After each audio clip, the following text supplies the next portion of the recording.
Hi friends, welcome to my channel. ఈరోజు మేము మామిడికాయ పచ్చడి చేస్తున్నాము. 2 మామిడికాయలు తీసుకొనేసి పీసెస్గా కట్ చేసి పక్కన పెట్టుకున్నాము. తీసుకొని ఆ ముక్కలు తీసుకొని మిక్సీ జార్లో వేసి 2 స్పూన్ల కారం వేసాము. దాంట్లోనే తెల్లవాయలు కూడా వేసేసి మిక్సీకి వేసాను అనమాట. మిక్సీ పట్టిన తర్వాత దాన్ని కొంచెం బాగా కలుపుకొని ఉప్పు కూడా సరిపోయిందా లేదా అని చూసుకొని కొంచెం ఉప్పు వేసుకొని మిక్సీ పట్టాము.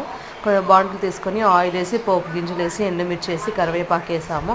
తర్వాత కొంచెం వేగాక మిక్సీ పట్టుకున్న పచ్చడిని తీసుకొని వచ్చి మామిడికాయ పచ్చడిని తీసుకొచ్చి పోపులో వేసి కలబెట్టేసాము. మళ్ళీ ఉప్పు సరిపోకపోతే కొంచెం ఉప్పు కలిపేసేసి తగినంత కలిపెట్టేసి ఆఫ్ చేసాము. తర్వాత ఆకుకూర పప్పు కూడా చేసాము అనమాట ఈరోజు. సో మామిడికాయ పచ్చడి, ఆకుకూర పప్పు, బెండకాయ పచ్చడి. సంగటిలోకి బెండకాయ పచ్చడి చాలా టేస్టీగా ఉంటుంది. అన్నంలోకి మామిడికాయ పచ్చడి, నెయ్యి చాలా టేస్టీగా ఉంటుంది. చూడండి ఫ్రెండ్స్, ఇలా చేసుకున్నాం. నచ్చినట్టయితే లైక్ చేయండి ఫ్రెండ్స్.